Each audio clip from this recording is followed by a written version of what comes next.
Assalamualaikum warahmatullahi wabarakatuh. Salam sehat dan bahagia selalu anak-anak soleh dan soleha, siswa-siswi SD Muhammadiyah 11 Surabaya, beserta para wali murid.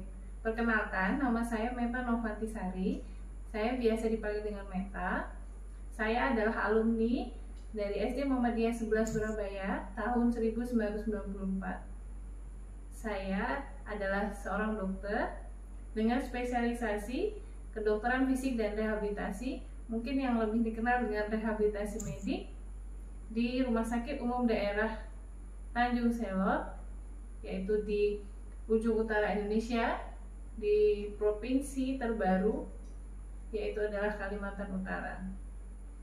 Sebelumnya saya mohon maaf, saya tidak memakai masker dalam memberikan materi. Saya merekam video ini di rumah yang insya Allah aman, dan supaya saya bisa memberikan materi dengan lebih jelas dengan tidak memakai masker. Saya diamanai oleh kepala sekolah untuk memberikan materi tentang COVID-19 yang terkini dan bagaimana hidup sehat di era pandemi COVID-19 ini. Materi ini digunakan untuk mengisi acara masa pengenalan lingkungan sekolah. Jadi, selamat datang untuk siswa-siswi SD Muhammadiyah 11 kelas 1. Selamat datang di sekolah yang baru, sekolah prestasi. Kemudian selamat datang kembali, selamat belajar kembali kepada siswa-siswi SD Muhammadiyah 11 kelas 2 sampai kelas 6. Semoga setelah ini kita akan sama-sama belajar bagaimana caranya kita mengenal COVID-19 yang terkini dan bagaimana cara hidup sehat di era pandemi COVID-19.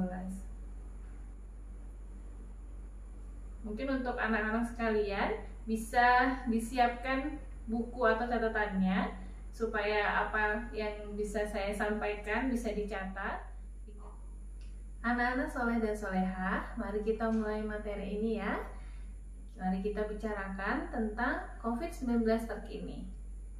Apa yang melatar belakangi kita harus membicarakan ini? Anak-anak soleh-soleha tahu ya, sekarang sedang terjadi kenaikan kasus COVID-19 di Indonesia yang sangat tinggi. Bisa dibilang ini adalah gelombang kedua dari pandemi COVID-19. Kenapa disebut gelombang kedua?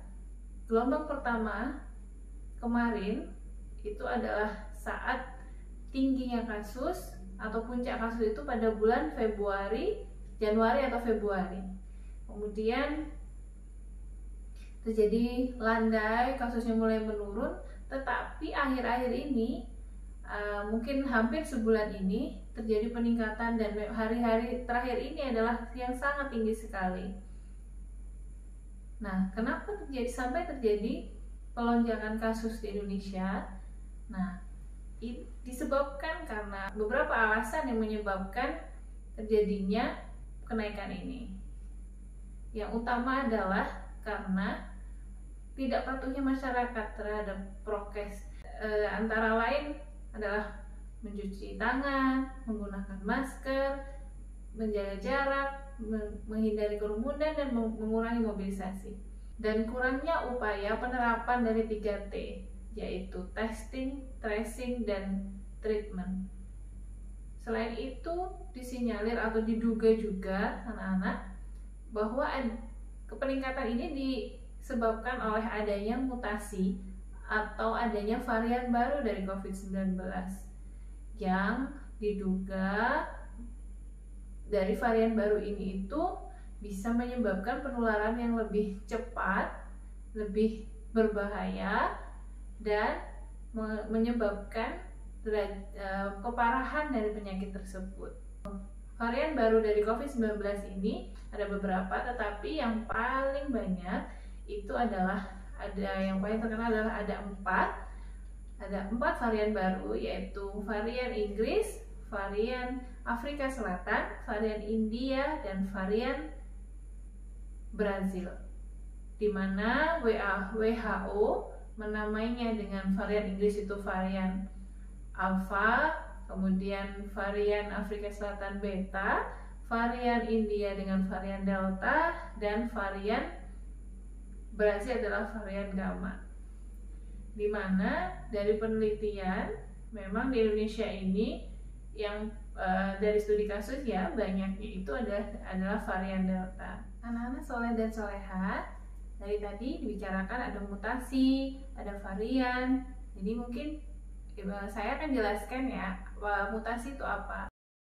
Mutasi adalah perubahan yang terjadi karena adanya kesalahan saat memperbanyak diri, dan sebenarnya hal itu wajar terjadi. Dan mutasi virus itu tidak semuanya bisa mengubah sifat dari virus, tetapi apabila mutasinya itu terjadi beberapa dan bermakna, itu bisa merubah sifat virus tersebut, sehingga disebut dengan varian yang baru. Nah, tentang varian baru COVID-19 ini, secara umum sebenarnya gejalanya itu hampir sama atau bahkan sama. Jadi kita tidak bisa membedakan. Ada beberapa yang memang bisa dibedakan. Dan pemeriksaannya juga tetap sama dengan menggunakan PCR, sehingga untuk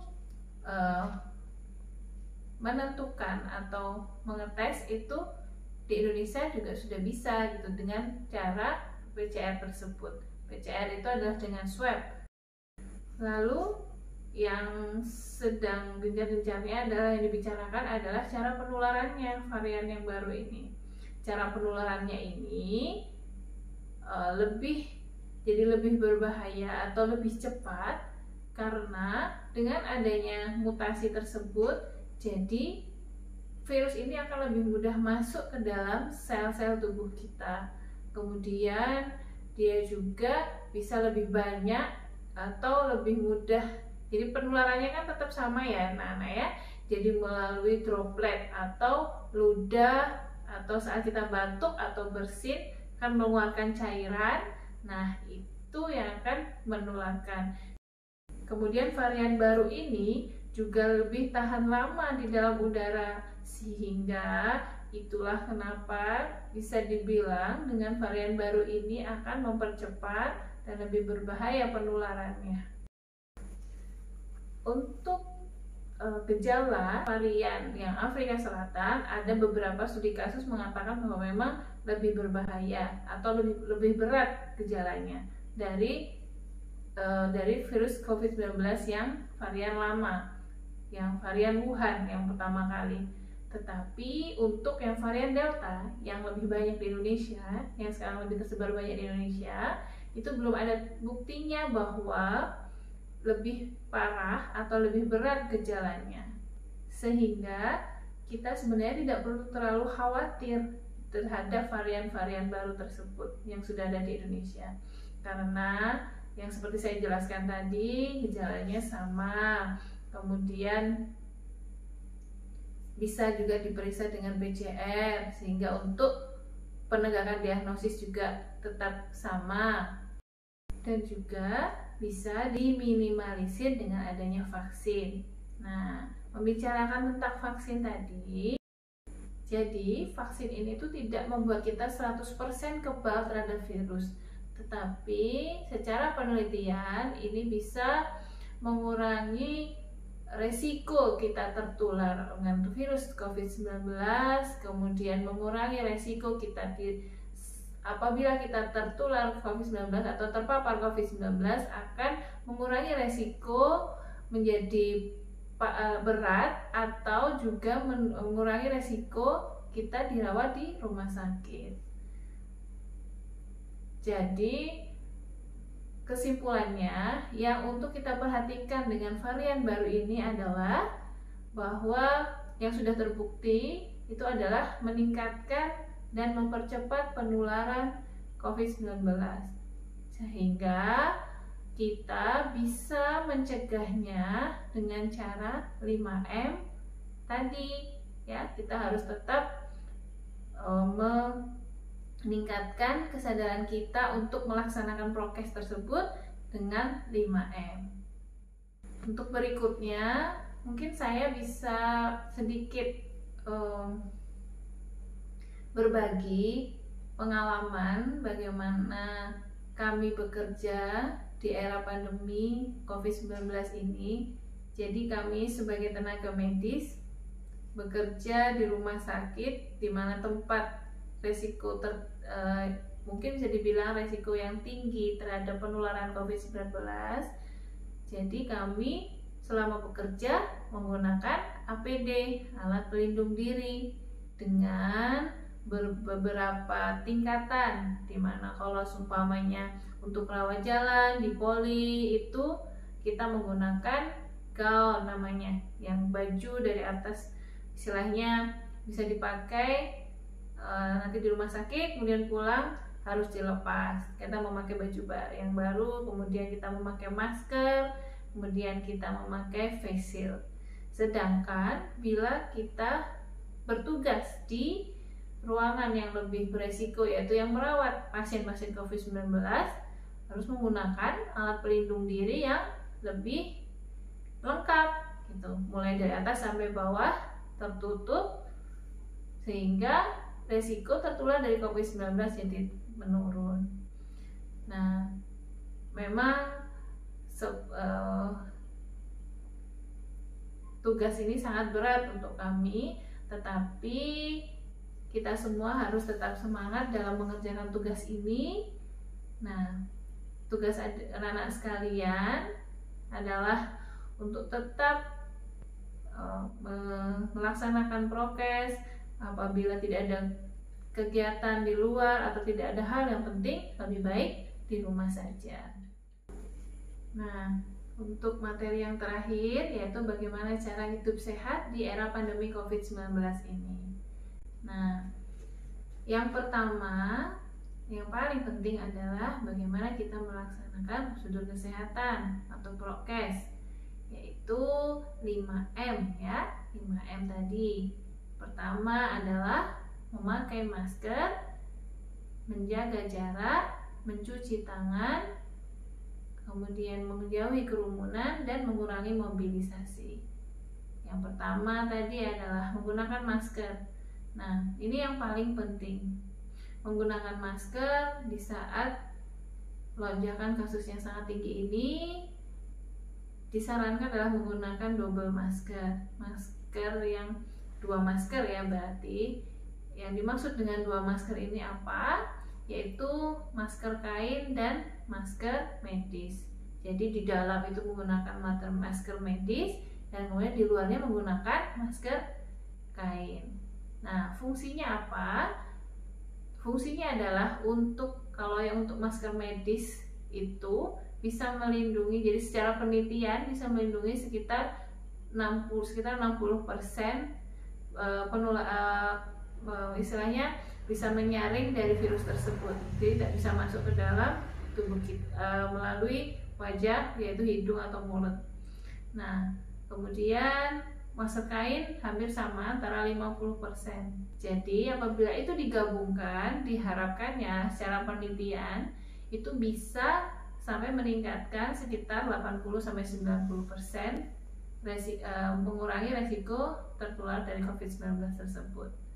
Kemudian yang kedua adalah menjaga jarak, yaitu dengan jarak antara 1 sampai 2 meter, yaitu adalah alasannya karena penularannya kan lewat droplets ya namanya, lewat air liur yang kita keluarkan lewat bersin atau lewat batuk atau yang akan terhirup di udara.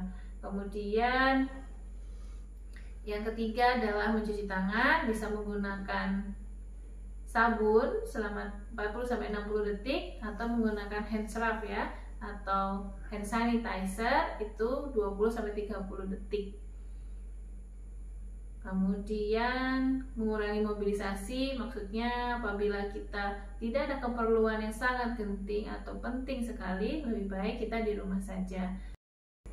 Intinya adalah apabila kita tidak ada kepentingan, lebih baik di rumah. Apabila kita harus keluar rumah, ada kegiatan, yang diutamakan adalah di luar ruangan. Itu resikonya lebih kecil daripada di dalam ruangan. Apabila terpaksa di dalam ruangan, kita harus memperhatikan ventilasi, durasi, dan jarak. Nah, jadi ruangannya itu mempunyai ventilasi yang baik. Untuk durasi, kita apabila berbicara dengan orang lain, walaupun kita tetap memakai masker ya, itu maksimal kita berbicara selama 15 menit maksimal. Apabila lebih dari 15 menit, lebih baik kita berbicara secara online. Kemudian jarak seperti tadi, yaitu 1-2 meter. Yang kedua adalah tipsnya adalah makan makanan bergizi. Yaitu di saat pandemi seperti ini yang paling baik adalah makan yang seperti biasa ya, 4 sehat 5 sempurna, terutama untuk sayur dan buah. Sayur dan buah ini yang banyak mengandung vitamin C dan vitamin E yang gunanya adalah untuk meningkatkan daya tahan tubuh. Kemudian yang ketiga adalah istirahat yang cukup, yaitu untuk anak-anak untuk usia 6-12 tahun ya harus cukup istirahat tidur itu adalah selama 12 jam dalam sehari. Jadi nanti bisa dibagi antara tidur malam dan dengan tidur siang ya. Dan yang berikutnya adalah olahraga yang rutin, di mana olahraga yang baik itu dalam sehari adalah 30 menit untuk orang dewasa. Mungkin untuk anak-anak bisa olahraganya kurang dari itu, misalkan antara sehari maksimal 15 menit itu sudah bagus. Kemudian yang berikutnya adalah bahagia, dimana kalau kita bahagia itu adalah hormon-hormon endorfin. Hormon endorfin ini akan meningkatkan daya tahan tubuh kita juga, membantu meningkatkan daya tahan tubuh kita. Dan yang terakhir adalah kita tetap berdoa kepada Allah supaya kita diberikan kesehatan, kemudian pandemi ini segera berakhir. Anak-anak soleh-soleha, jadi untuk sekarang ini kita belum bisa melaksanakan pembelajaran tatap muka. Jadi saya harapkan anak-anak juga harus tetap semangat belajarnya di rumah gitu ya, walaupun harus online atau daring ya. Kemudian untuk bermain mungkin ditunda dulu ya, bermainnya di luar rumah. Jadi lebih baik bermain di rumah, mungkin bisa bersama saudaranya atau bersama orang tuanya. Dan untuk para orang tua juga, para wali murid, minta tolong diawasi anak-anaknya, karena memang varian yang baru dari COVID-19 ini cukup tinggi kasusnya, cukup lebih tinggi kasusnya dibandingkan dengan varian yang lama yang bisa menyerang anak-anak. Kemudian untuk orang tuanya sendiri juga harus lebih berhati-hati bila keluar rumah, karena pasti tidak mungkin orang tua kan bekerja juga. Jadi harus memperhatikan bagaimana prokes dan mengutamakan kesehatan kita dahulu supaya kita bisa juga menjaga kesehatan anak-anak. Demikian paparan materi dari saya, semoga bermanfaat. Apabila ada kesalahan saya mohon maaf. Terima kasih atas perhatiannya. Billahi taufiq wal hidayah. Wassalamualaikum warahmatullahi wabarakatuh.